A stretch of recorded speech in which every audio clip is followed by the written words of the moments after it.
Narcissists don't love you. They love the feeling of controlling you. That's a hard truth many come to realize only after months or even years of emotional confusion. At first, it looks like charm, attention, affection. But underneath it all is a hunger to dominate your thoughts, your decisions, your reality. Control is the air they breathe, not love, not mutual respect, not connection, but control. And when you begin to outgrow their influence, when you start thinking for yourself, healing from their manipulations, setting boundaries, something inside them shifts, not in admiration, but in panic. A narcissist thrives when you are unsure of yourself, when you second guess your decisions, when you look to them for approval. The more you depend on them emotionally, the more power they have. They build their empire not by lifting you up, but by keeping you small. And so, when you finally gather the pieces of yourself and start becoming whole without them, that is when they feel their grip slipping. They don't admire your strength, they resent it, because it signals the one thing they fear: losing control. Your confidence threatens them, your clarity threatens them, your refusal to participate in their emotional circus, to be pulled back into arguments, guilt trips, or emotional blackmail, that shakes them to the core. See, strength in a healthy relationship is celebrated, but to a narcissist, your strength is rebellion. It means you're no longer living in their narrative. You're no longer dancing to their tune. You're not the same vulnerable person they once manipulated with ease. You've outgrown the cage they built around you. And now they can't decide what you think, feel, or believe anymore. That's when they begin to change tactics. Sometimes they become cruel, trying to punish you for growing. Other times, they try to reel you back in with sweetness, pretending to miss the old you. But pay attention. They don't miss you. They miss the version of you that made them feel powerful. They miss the access to your mind, your emotions, your reactions, because that's what control looks like. Having the ability to affect your peace. When you become unbothered, grounded, and self-aware, you cut off their lifeline. They get bored, frustrated, uninterested, because they didn't come for your strength. They came for your neediness. That's why so many narcissists leave once you become strong, not because they've outgrown you, but because they can no longer control you. They retreat not in strength, but in defeat. And often, before they go, they try to shake you one last time, just to see if any of the old version of you still exists. But if you stay rooted, if you stay calm and refuse to engage, they will realize the truth. The game is over, and they lost the only thing they truly wanted: control. There's something deeply unsettling to a narcissist about your growth, not because they don't understand it, but because they fear what it means for their place in your life. As you evolve emotionally, mentally, spiritually, something inside them begins to erode. The very identity they built through your dependence starts to crumble. Growth exposes their limitations, and that's what makes it intolerable to them. A narcissist doesn't just want to be part of your life. They want to define your reality. And when you start standing in your own truth, when you start walking with self-respect, when you stop asking for their permission to feel good about yourself, they begin to feel small. At the beginning, they may have praised your potential, admired your ambition, even pretended to support your healing. But they only celebrated those parts of you because they thought they could own them. They believed your light would make them look brighter. But once they realize your light shines on its own, not through them, not for them, they begin to resent it. Your confidence becomes a reminder of their insecurities. Your healing becomes a mirror reflecting their brokenness. and your independence becomes a threat to their control. This is the moment many don't expect. You think growth will finally earn you their respect, maybe even their love. But instead, you find yourself met with distance, criticism, or strange silences. Why? Because you are no longer someone they can mold. You're no longer easily triggered, easily guilted, easily manipulated. You now pause before reacting. You now question things you used to accept. You protect your energy. You guard your peace. And that makes them feel powerless. A feeling they hate more than anything. Rather than celebrate who you're becoming, they may mock it, call you selfish, say you've changed, and not in a good way. They'll say things like, "You're so different now," or "You used to be more understanding." What they really mean is, you used to be easier to control. They want the version of you that tolerated their emotional games, that overlooked the red flags, that always came back no matter how many times they walked away. But that version no longer exists because growth killed it. This is why narcissists feel insecure around empowered people. It's not about what you have, but what you've overcome. It's not about who you are on the outside, but the quiet strength within you that no longer fears them. You're no longer a reflection of their superiority. You've become a reminder of their inadequacy. And that's a truth they'd rather not face. So instead of clapping for you, they pull away. Instead of growing with you, they start sabotaging the connection. Not because you did something wrong, but because you did something right. You healed. You grew. You saw through them. And in doing so, you became someone they could no longer manipulate, define, or use. And that's what truly makes them uncomfortable. When a narcissist sees that their control over you is fading, they rarely leave gracefully. They don't step back and admit defeat. Instead, they shift tactics. And one of their most calculated, manipulative moves is to suddenly play the victim. This may sound ironic. After all, they've been the one pulling the strings, gaslighting, projecting, and twisting your reality. But now that you're stronger, clearer, and no longer responding to their bait, they flip the script entirely. And just like that, they become the one who's hurt, abandoned, or misunderstood. This is not an accident. It's a strategic play. You see, the narcissist thrives on emotional leverage. If they can't dominate you through aggression, control, or guilt, they'll try to disarm you through sympathy. They know you have a heart. They know you have empathy. And now that you're detached from their chaos, they use your compassion against you. Suddenly, they start telling others how much they sacrificed for you, how you changed, how you turned cold.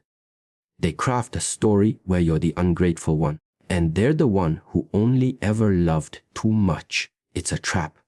They hope this reversal will shake you, that you'll feel guilty, that you'll second guess yourself, maybe even reach out to clarify or make things right. But all of this is a performance carefully designed to get you back into the cycle of engagement. Because to a narcissist, attention, even negative, is still a form of control. Your silence terrifies them. Your peace enrages them. So if they can't provoke you through anger, they'll try to lure you in with pity. You might start hearing vague statements like, "After everything I did for you," or "I guess I was never enough." These words aren't sincere reflections. They're hooks. Hooks meant to pull you back into a conversation, back into a defense mode, back into explaining yourself. Because the moment you do, they regain power. They don't want closure, they want continuation. They want you back in their emotional maze, trying to prove your worth, trying to validate your growth, trying to justify your need for distance. But don't fall for it. This isn't vulnerability. It's manipulation dressed in tears. Real vulnerability takes accountability. Real vulnerability admits, I hurt you and I take responsibility. A narcissist, on the other hand, plays the victim to avoid blame and redirect the spotlight. They weaponize your empathy. And if you're not careful, you'll find yourself apologizing for things you never did, simply because they felt wronged. That's the final manipulation. That's their last-ditch effort to control the narrative.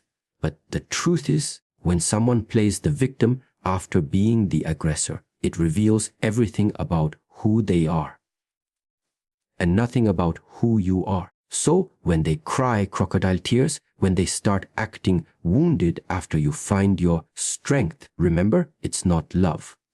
It's not loss. It's just the sound of control slipping through their hands. When a narcissist discards you, it's rarely about closure. It's not about the relationship being truly over. It's not because they've grown or gained insight.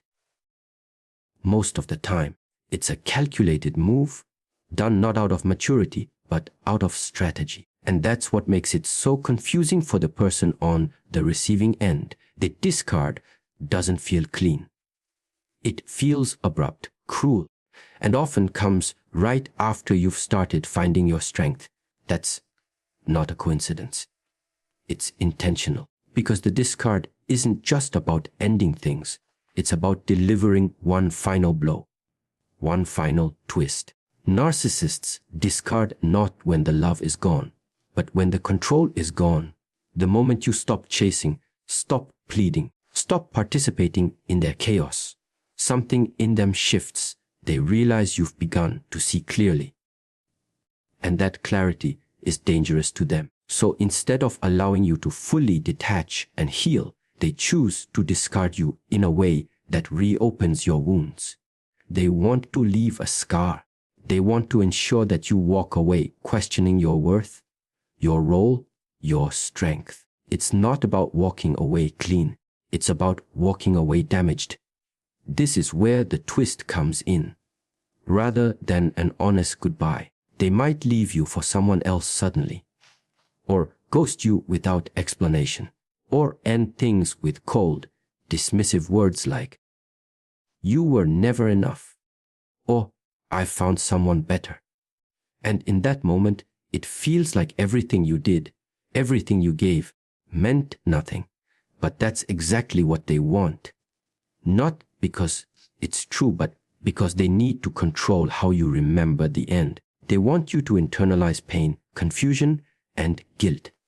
Because if you do, there's still a part of you that stays connected to them, even in separation. But what most don't realize is that narcissists rarely discard and disappear forever. That cold goodbye is often followed by a return weeks or months later. A message, a call, a like on your post. It's not because they love you. It's because they want to test the damage. Did their final trick work? Are you still thinking about them? Are you still wounded? Because if you are, then they still have power. That's all they really care about. You see, the discard with a twist is designed to be unfinished. They want you to carry the pain long enough for them to come back and rewrite the ending later. On their terms. Maybe they'll come back acting like nothing happened. Maybe they'll come back pretending you were the problem all along. But make no mistake, the discard wasn't about truth. It was about manipulation. They didn't leave because you weren't enough. They left because you were finally becoming too much for their lies, their control, their ego. So, if you've been discarded, don't chase answers from someone who never gave you honesty. Don't try to fix a narrative they already twisted. Stand in your clarity, because the real twist is this: what they thought would break you only built you stronger. Just when you think it's over, when you finally gathered the strength to walk away or emotionally detach, the narcissist shows up again. Not always physically, but emotionally, digitally, energetically. And their return isn't always grand or dramatic. Sometimes it's subtle, a casual message, a random like on social media, a conversation they try to spark through mutual friends. But make no mistake, this is not a coincidence. It's a calculated test. They are testing your boundaries one last time to see if the door is truly closed or if they still have a way in. To a narcissist, boundaries are not respected, they are challenged. Your no is not final to them, it's simply an obstacle to overcome. So when you begin to heal, grow, and enforce limits they never believed you had the courage to maintain, they feel both threatened and intrigued. Threatened because your newfound strength means they're no longer in control. Intrigued because they want to know if you're serious this time.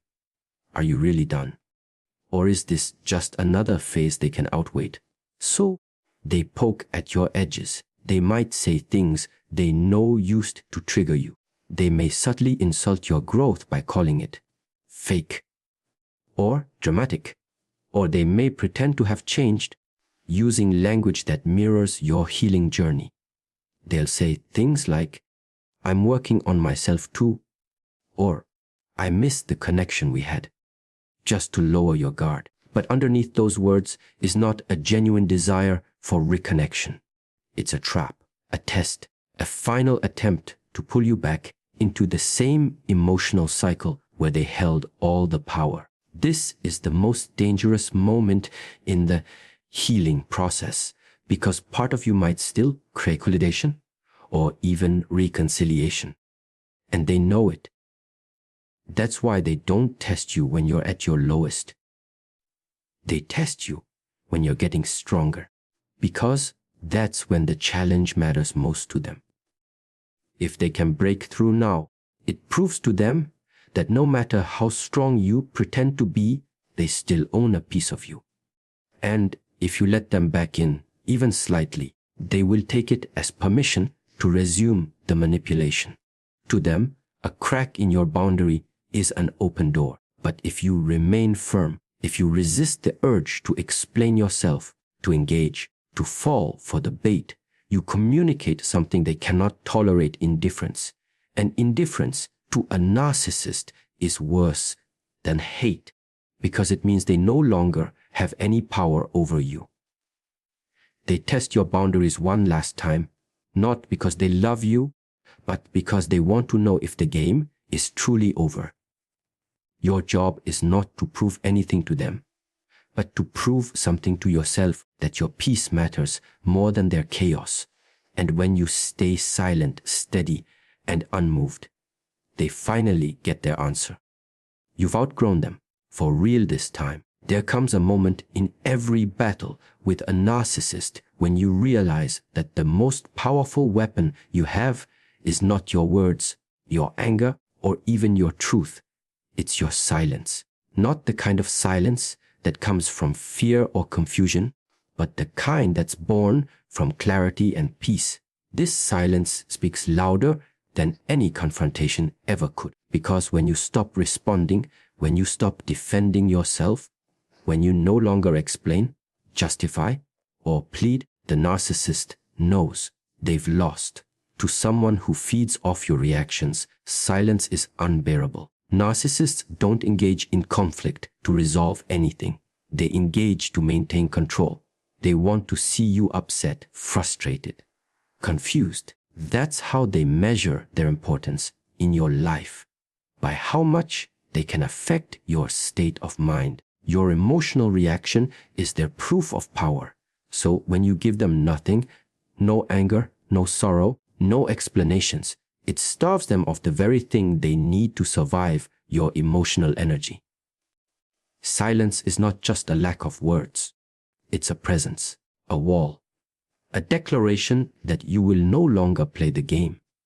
It shows that you've reclaimed your space, your time, your peace. It tells them, without needing to say it, you no longer have access to me. And this, to a narcissist, is unbearable, because silence cannot be manipulated. It cannot be twisted or turned against you. It stands firm. It denies them attention, and most of all, it denies them control.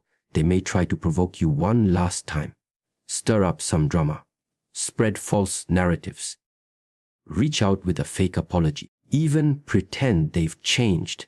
But your silence becomes the test. And when you don't take the bait, when you remain unmoved, they finally feel it. The sting of true loss. Not the loss of love, because they never truly loved, but the loss of power. And that's what they were always after. Silence becomes your healing ground. It's the sacred space where you hear your own voice again, where you feel the absence of chaos and realize how heavy it was. In your silence, you rediscover your worth, not because someone else is validating it, but because you're no longer seeking validation at all. You begin to live for peace, not approval, for joy, not survival. And in that stillness, you become untouchable. The narcissist may continue their performance elsewhere, trying to convince others they were the victim, trying to paint you as cold or heartless. But deep down, they know the truth. You're not responding because you're free, and nothing terrifies them more than someone they can no longer influence.